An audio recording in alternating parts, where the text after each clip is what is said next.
잃어버렸다는 느낌은 언제나 갑작스럽게 찾아옵니다. 어느 날 문득 예전보다 마음이 덜 움직인다는 사실을 알아차릴 때, 예전만큼 설레지 않고 예전처럼 쉽게 흔들리지 않는 자신을 발견할 때, 우리는 자연스럽게 이렇게 말합니다. 나는 많이 잃어버렸구나. 그러나 그 말이 정말 정확한 표현인지 우리는 한 번쯤 멈추어 생각해 볼 필요가 있습니다. 쇼펜하우어는 인간의 고통이 사실 그 자체보다 해석에서 커진다고 보았습니다.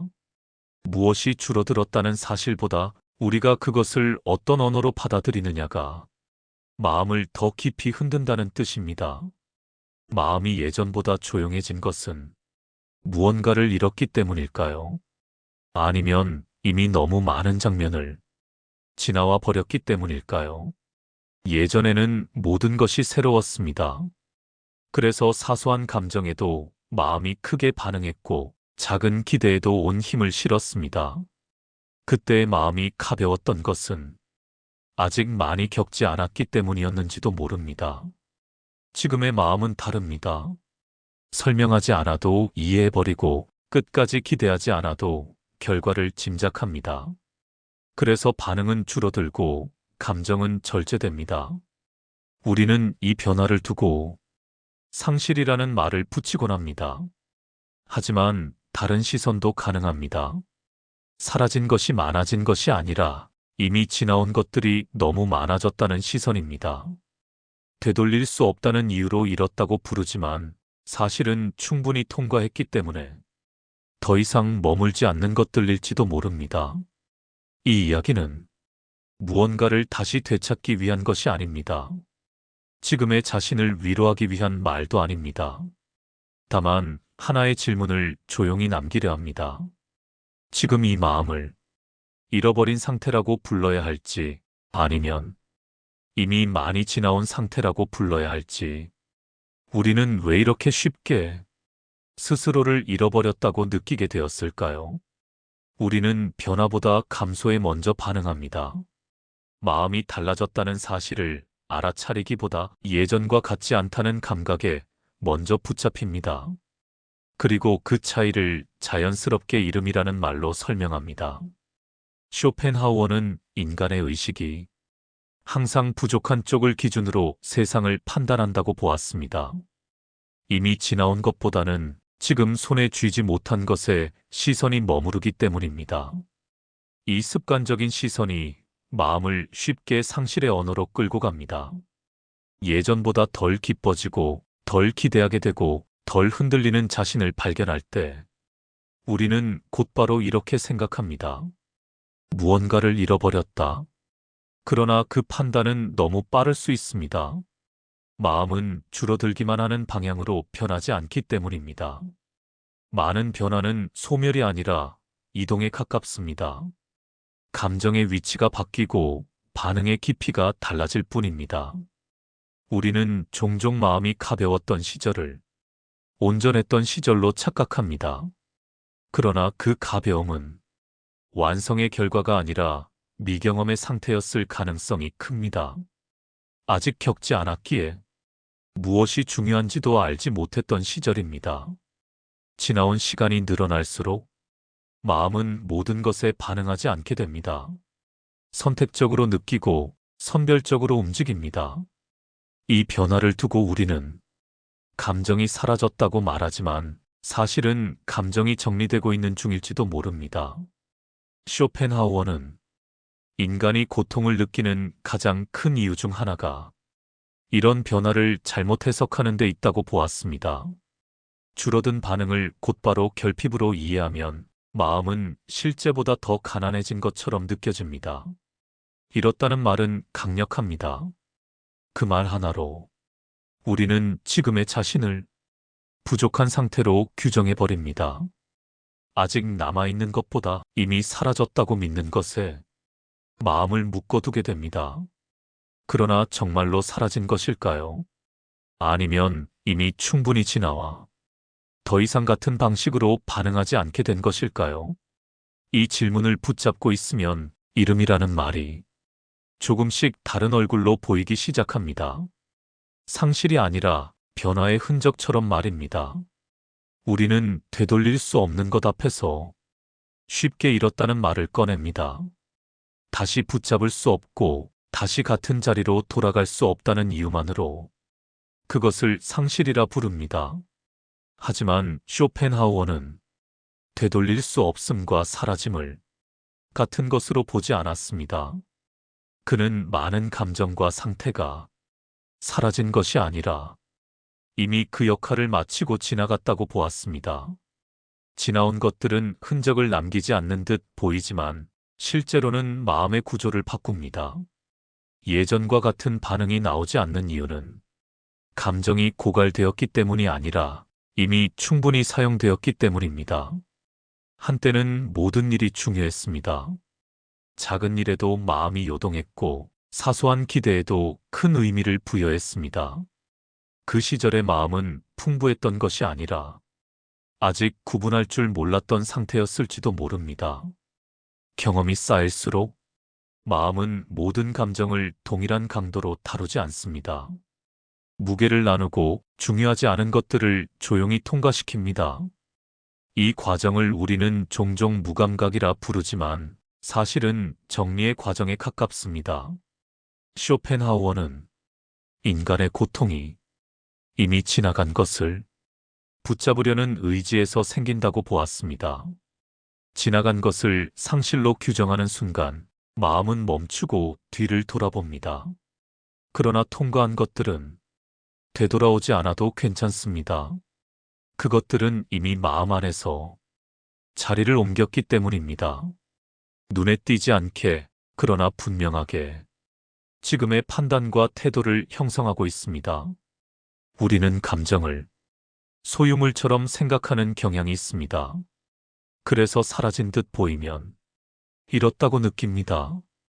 하지만 감정은 머무는 것이 아니라 흐르고 지나가고 변형됩니다. 사라진 것이 아니라 이미 지나쳐버린 것들. 그 차이를 받아들이는 순간 상실감은 조금 다른 성질로 변합니다. 비어있음이 아니라 충분히 거쳐왔다는 감각으로 말입니다. 마음이 무겁다고 느껴질 때 우리는 대개 이렇게 생각합니다. 무언가를 잃어서 그래서 마음이 비어버려서 이 무게를 느낀다고 말입니다. 하지만 쇼펜하우어의 시선에서 보면 이 해석은 방향이 다를 수 있습니다. 마음이 무거워진 이유는 비어있기 때문이 아니라 이미 많은 것을 담고 있기 때문일지도 모릅니다. 가벼운 마음은 언제나 자유로운 마음이 아닙니다. 오히려 아무것도 오래 품어본 적이 없는 상태에 가깝습니다. 무엇이 중요한지, 어디까지 감당해야 하는지 아직 배우지 않은 시기입니다. 지나온 시간이 늘어날수록 마음에는 층이 생깁니다. 비슷한 감정이 겹쳐 쌓이고 설명하지 않아도 이해되는 장면들이 늘어납니다.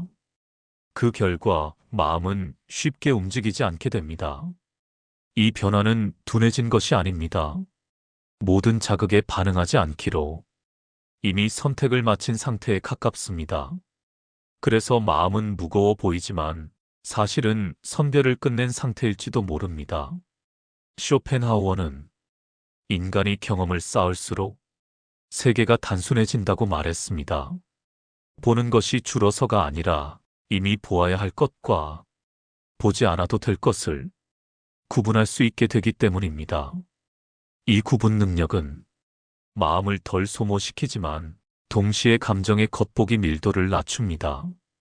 우리는 이 변화를 두고 마음이 다쳤다고 오해하곤 합니다. 그러나 다친 것이 아니라 정돈된 것일 수 있습니다. 마음이 무거워졌다는 감각은 정리가 끝난 뒤 남는 자녀의 무게와도 닮아 있습니다. 이 무게는 불편하지만 무의미하지는 않습니다. 그 안에는 이미 통과한 선택들, 이미 지나온 판단들, 이미 경험한 감정들의 결과가 조용히 자리 잡고 있습니다. 마음이 가벼워졌던 시절로 돌아가고 싶다는 생각은 이 무게를 없애고 싶다는 뜻일지도 모릅니다.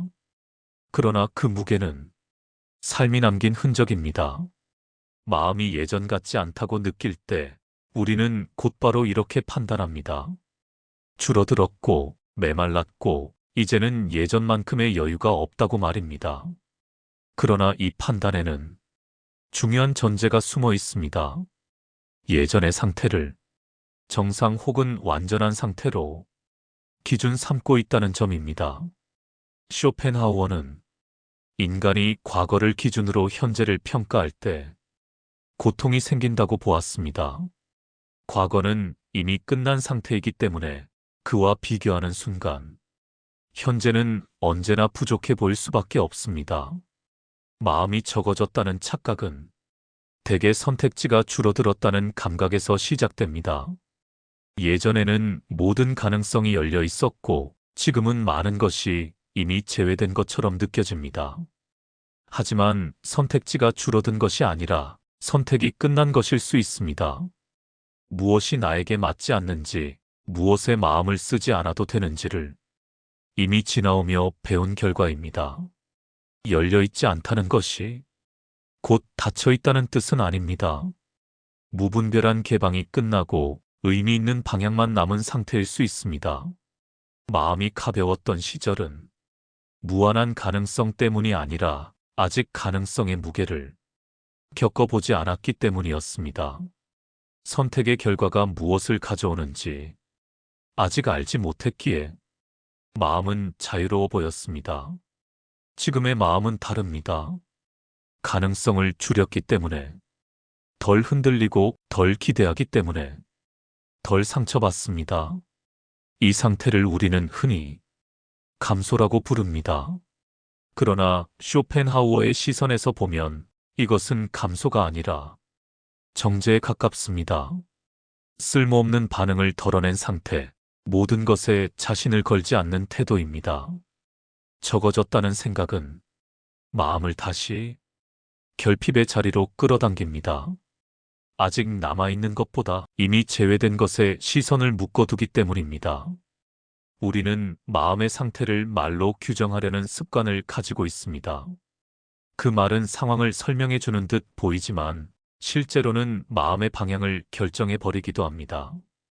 그 중에서도 이렇다는 말은 가장 빠르게 마음을 소모시키는 언어 중 하나입니다. 이렇다고 말하는 순간 마음은 자동으로 되찾아야 할 대상을 떠올립니다. 무엇이 있었고 무엇이 사라졌는지, 왜 그것을 지키지 못했는지를 끊임없이 되짚게 됩니다. 이 과정에서 마음은 현재에 머무르지 못하고 계속해서 과거로 끌려갑니다. 쇼펜하우어는 인간의 고통이 단순한 사건보다 그 사건을 붙잡는 언어에서 커진다고 보았습니다. 잃었다는 표현은 이미 끝난 시간을 다시 책임져야 할 것처럼 느끼게 만듭니다. 그러나 많은 경우 우리가 잃었다고 부르는 것들은 실제로는 더 이상 같은 자리에 머물 수 없는 상태입니다. 사라진 것이 아니라 지금의 나와는 맞지 않게 된 감정, 이미 역할을 다한 기대들입니다. 잃었다는 말은 지금의 자신을 부족한 상태로 고정합니다. 아직 남아있는 것, 이미 형성된 판단과 태도는 보지 못한 채 없는 것만을 기준으로 자신을 평가하게 만듭니다. 이 언어를 반복할수록 마음은 스스로를 돌려 세웁니다.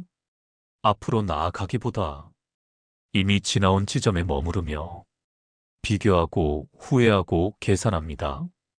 그 자체로 마음은 계속 달아갑니다. 쇼펜하우어는 삶이 우리에게서 무언가를 빼앗아간다고 보지 않았습니다. 오히려 그는 삶이 우리를 통과시킨다고 말했습니다. 그 과정에서 어떤 감정은 남고 어떤 감정은 더 이상 필요 없어집니다. 잃었다는 말 대신 지나왔다고 말할 수 있다면 마음의 방향은 달라집니다. 되찾아야 할 대상이 아니라 이미 거쳐온 시간으로 자신을 이해하게 되기 때문입니다. 이것은 위로의 언어가 아닙니다. 현실을 부드럽게 포장하려는 말도 아닙니다. 다만 마음을 불필요하게 소모시키는 해석을 조금 내려놓는 일입니다. 많이 지나온 마음은 더 이상 앞에 무엇이 있는지를 먼저 보지 않습니다. 대신 지금 자신이 어디쯤 와 있는지를 느끼려 합니다. 이 마음은 서두르지 않고 굳이 설명하려 들지도 않습니다. 쇼펜하우어의 시선에서 보면 이 지점은 멈춤이 아니라 위치의 자각에 가깝습니다. 더 나아가지 않겠다는 선언도 아니고 되돌아가겠다는 후회도 아닙니다. 그저 지금 서 있는 자리를 정확히 인식하는 상태입니다. 많이 지나온 마음은 무언가를 더 증명하려 하지 않습니다. 이미 충분히 경험했고 이미 충분히 흔들렸다는 사실을 스스로 알고 있기 때문입니다. 그래서 이 마음은 외부의 자극에 쉽게 반응하지 않습니다. 이것은 무기력이 아닙니다. 삶에 대한 관심이 사라진 것도 아닙니다. 다만 모든 일에 자신을 걸지 않게 되었을 뿐입니다. 마음이 중심으로 돌아온 상태라고도 말할 수 있습니다. 이 자리에 도달한 마음은 더 이상 과거를 정산하지 않습니다. 잃은 것을 계산하지도 않고 남은 것을 세어보지도 않습니다. 이미 지나온 시간들이 지금의 판단과 태도를 만들었다는 사실만을 조용히 받아들입니다. 쇼펜하우어는 이 상태를 인간이 도달할 수 있는 가장 현실적인 평정에 가깝다고 보았습니다. 기쁨이 극대화된 상태가 아니라 고통이 불필요하게 증폭되지 않는 상태, 삶을 덜 소모하며 살아갈 수 있는 자리입니다. 많이 지나온 마음은 다시 가볍고 싶어 하지 않습니다. 그 가벼움이 무엇을 대가로 했는지 이미 알고 있기 때문입니다. 대신 이 마음은 지금의 무게를 견딜 수 있는 자기 자신을 신뢰합니다. 이 자리에서 삶은 새로 시작되지도 끝나지도 않습니다. 그저 계속됩니다. 다만 이전과는 다른 속도로 다른 깊이로 이어질 뿐입니다. 그리고 이 깨달음은 어느 날 문득 찾아옵니다. 잃은 것이 많아서 지금이 텅 빈 것이 아니라 이미 너무 많은 것을 지나와 이제는 모든 것을 붙잡을 필요가 없다는 사실. 그 순간 마음은 처음으로 스스로에게 이렇게 말할 수 있게 됩니다. 나는 줄어든 것이 아니라 충분히 지나와 여기까지 왔다. 이 이야기는 잃어버린 것을 찾기 위해 시작되지 않았습니다. 오히려 우리가 너무 쉽게 잃었다고 말해온 마음을 다시 바라보기 위한 시간이었습니다. 마음이 예전 같지 않다고 느껴질 때 우리는 곧바로 부족해졌다고 판단해 왔습니다. 하지만 그 판단은 언제나 지나온 시간을 고려하지 않은 채 내려진 것이었습니다.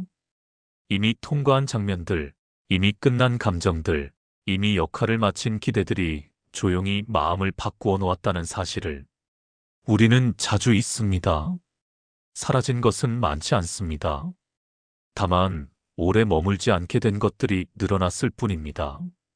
그 변화는 상실이 아니라 삶이 마음을 다듬어온 흔적에 가깝습니다. 지금의 마음이 덜 흔들린다면 그것은 비어있기 때문이 아니라 이미 충분히 흔들려 보았기 때문일지도 모릅니다. 예전처럼 모든 것에 반응하지 않는 이유는 무뎌져서가 아니라 더 이상 다 반응할 필요가 없다는 것을 알게 되었기 때문입니다. 그래서 이 깨달음은 위로가 아니라 인식입니다. 다시 가볍게 살자는 말도 아니고 잃지 않았다고 애써 말하려는 것도 아닙니다.